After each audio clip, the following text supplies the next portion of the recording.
আজ আপনাদের জন্য এডগার অ্যালান পোয়ের লেখা মরীচিকা। গল্পটি একটি অনুবাদ করা গল্প। গল্প পাঠে শ্যামল। শুরু হচ্ছে মরীচিকা।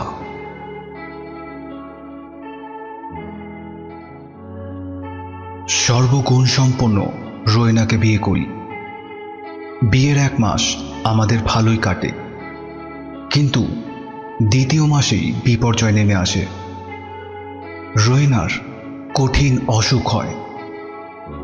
অধিকাংশ সময়ে সে জ্বরের প্রকোপে বেহুশ হয়ে থাকে। সব সময় সে যেন বিভিন্ন ভাষার কথোপকথন শুনতে পায়।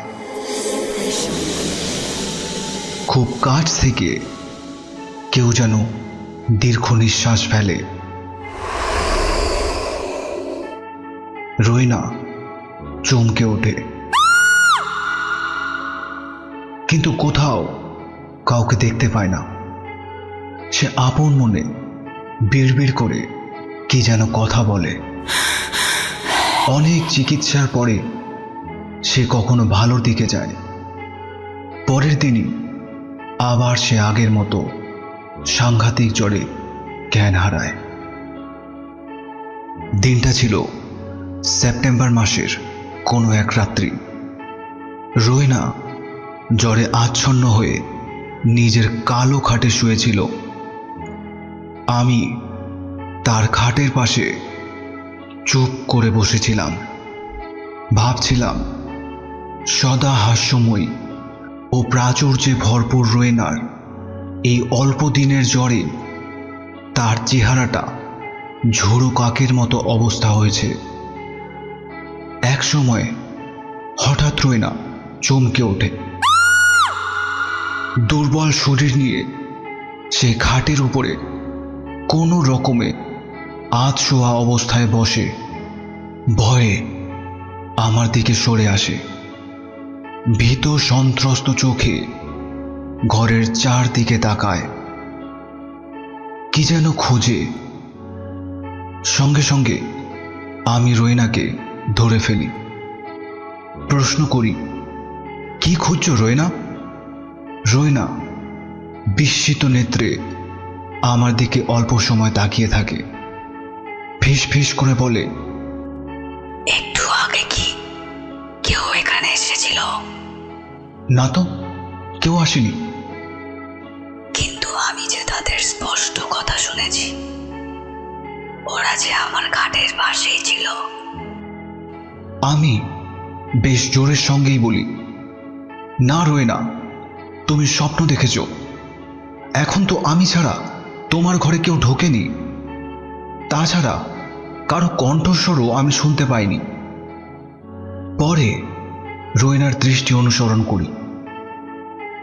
বলি, বাতাসে ঘরের জানলা দরজার পর্দা নড়ছে বলে তোমার মনে হয়েছে বাইরে থেকে কেউ ঘরে এসেছে।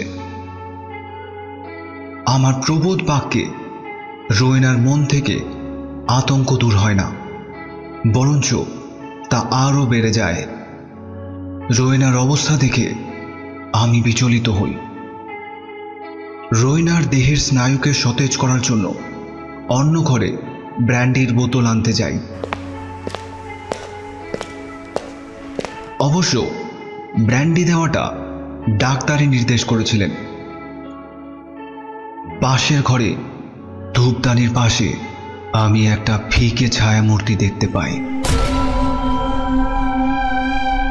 ভালো করে দেখার আগেই ছায়ামূর্তি যেন বাতাসে মিলিয়ে যায়। মনে হয় কিছু যেন আমার পাশ দিয়ে চলে গেল। আমি ছায়ামূর্তিকে আমল দিই না। ব্র্যান্ডির বোতল ও গ্লাস নিয়ে রোয়েনার বিছানার কাছে যাই। গ্লাসে করে ব্র্যান্ডি অবচেতন রোয়েনার মুখের কাছে ধরি। একটু ব্র্যান্ডি পান করে রোয়েনা নিজেকে সামলে নেয়। আমার হাত থেকে ব্র্যান্ডির গ্লাসটা নিজের হাতে নেয়। অল্প অল্প করে পান করতে শুরু করে। ঠিক সেই সময় আমার মনে হলো জল জলে চারটে রক্তের মতো লাল বিন্দু কোথা থেকে যেন এসে ব্র্যান্ডির গ্লাসের ভেতরে পড়ে। ব্যাপারটা কিন্তু রোয়েনার নজরে পড়ে না। সে আস্তে আস্তে গ্লাসে চুমুক দেয়। একবার মনে হয় রোয়েনার হাত থেকে ব্র্যান্ডির গ্লাসটা নিয়ে নিই। পরক্ষণে মনে হয় হয়তো আমারই দেখতে ভুল হয়েছে, কেননা বিগত কয়েকটা রাত জাগার ফলেই হয়তো আমার ভুলটা হয়েছে। কিন্তু সেদিন ব্র্যান্ডি পান করার পরেই রোয়েনার অসুখ কয়েক গুণ বেড়ে যায়। এভাবে আরও 2টো দিন কেটে যায়। তৃতীয় দিনে জম ও মানুষের টানাটানির পর রোয়েনা চিরদিনের মতো আমাকে ছেড়ে চলে যায়। আমি রোয়েনার খাটের পাশে পাথরের মতো বসে থাকি। ভাবতে পারিনি রোয়েনা এভাবে আমাকে ছেড়ে চলে যাবে। একসময় পাশের ঘরের ধূপদানির দিকে নজর পড়ে। না, আজকে আর সেই ছায়ামূর্তি দেখতে পাই না। কিন্তু রোয়েনার নিশ্চল দেহটার দিকে তাকিয়ে আমার মনের উত্তাপ সহস্র গুণ বেড়ে যায়। অতীতের অনেক মধুর কথা চোখের সামনে ভেসে ওঠে। আমার চোখ দিয়ে জল গড়িয়ে পড়ে। আমি মুহূর্তের জন্য নিজেকে রোয়েনার কাছ থেকে দূরে রাখতে পারি না। এভাবে কতক্ষণ যে কেটে যায় তা আমি বুঝতে পারি না। তখন বোধ হয় মাঝরাত্রি। হঠাৎ আমি কারো চাপা কান্না ও দীর্ঘ নিঃশ্বাস শুনতে পাই। আমার মনে হয় সে কান্না ও দীর্ঘ নিঃশ্বাস মৃত রোয়েনার কাছ থেকে আসছে। আমি আরো মনোযোগ সহকারে মৃত রোয়েনার দিকে তাকাই। দ্বিতীয়বার শোনার জন্য কান পেতে থাকি, কিন্তু দ্বিতীয়বার আর শুনতে পাই না। সবটাই মনের ভুল বলে মনে হয়। আরো কিছুক্ষণ পরে রোয়েনার ফ্যাকাশে গাল দুটোয় রক্তের আভা থেকে যায়। চোখের পাতাও প্রায় সচল হয়ে ওঠে।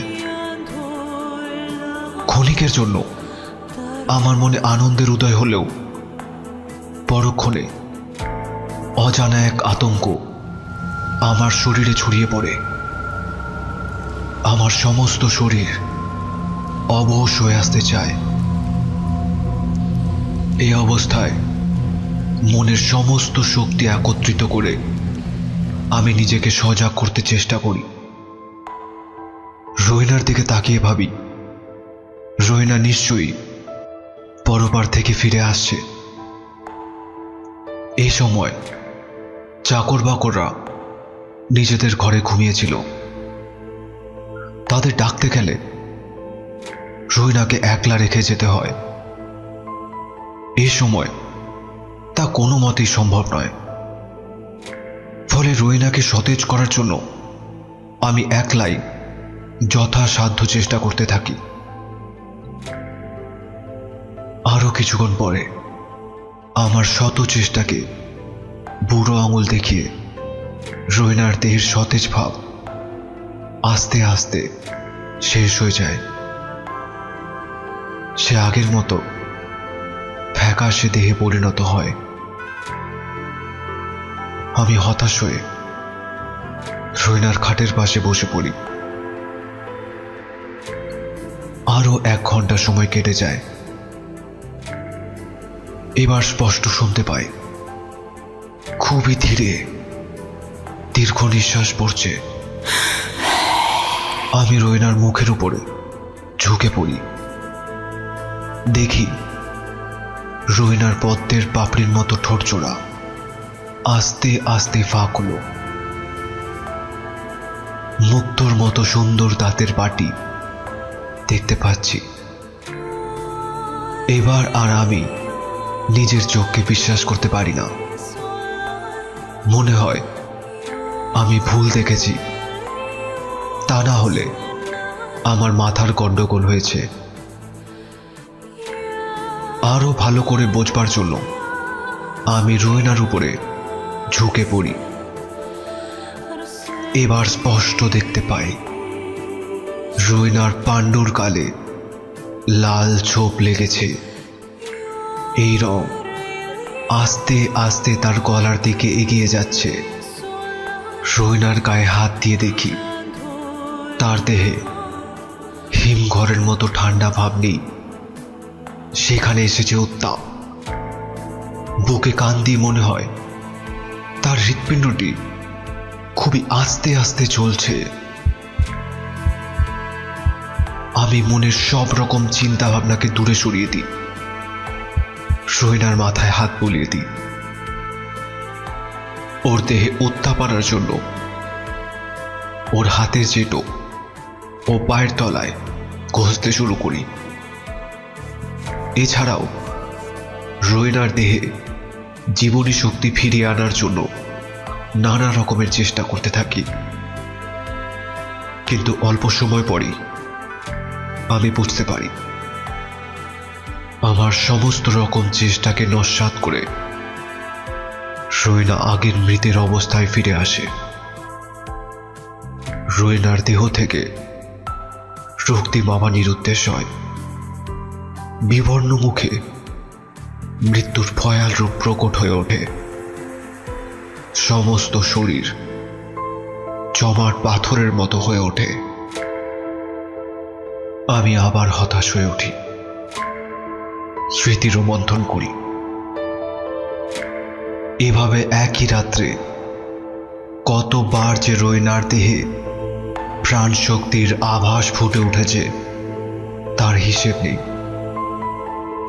আমার মনে হয়েছে রোয়েনার জীবনী শক্তি তার ফেলে যাওয়া কায়ার মধ্যে ঢোকার বারবার চেষ্টা করছে, কিন্তু অপরাজেয় মৃত্যুর কাছে পরাজিত হয়ে বারবার তার কায়া পরিত্যাগ করতে বাধ্য হচ্ছে। রাত্রি প্রায় শেষের দিকে হঠাৎ রোয়েনার মৃতদেহটা বেশ জোরে জোরে কয়েকবার নড়ে ওঠে।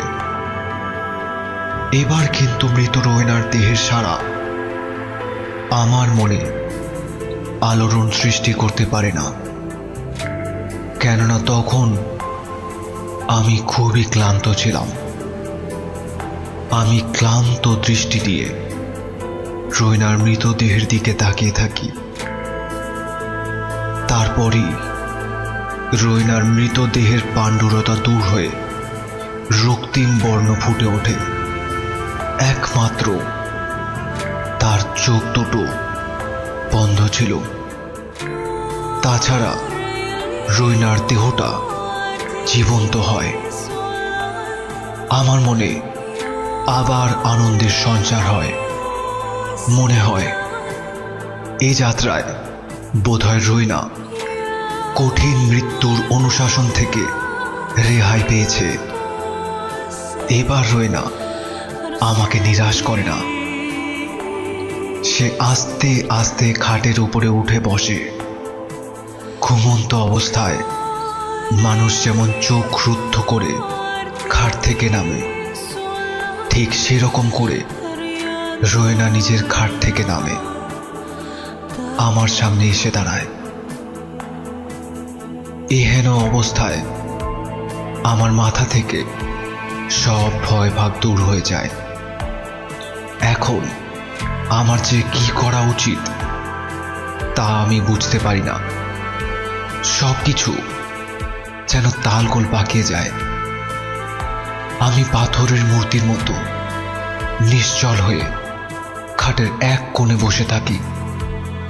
এক সময় সামনে দাঁড়িয়ে থাকা রোয়েনার দেহটা দেখে আমার যেন মনে হয় মৃত্যুর পরে রোয়েনা কি কিছুটা লম্বা হয়েছে রোয়েনা চোখ বোঝা অবস্থায় আস্তে আস্তে ঘরের অন্যদিকে যেতে থাকে। আমি হঠাৎ উন্মত্ত হয়ে রোয়েনার সামনে এসে দাঁড়াই। রোয়েনাকে ধরতে চাই। রোয়েনা থমকে দাঁড়ায়। একটা হাতের সামান্য ছোঁয়াতেই রোয়েনার দেহের উপরকার সাদা কাপড়টা মাটিতে খসে পড়ে। সঙ্গে সঙ্গে একটা দমকা বাতাস ঘরে প্রবেশ করে সব এলোমেলো করে দেয়। ঘরে নেমে আসে রাত্রির নিরন্ধ্র অন্ধকার। সে সময় রোয়েনার দুটো সুন্দর চোখ খুলে যায়। সে আমাকে ভীষণভাবে আকর্ষণ করতে থাকে। আমি ভয়ে ও বিস্ময়ে চিৎকার করে বলি, এবারে আমি আমার হারানো রোয়েনাকে নতুন করে ফিরে পেয়েছি।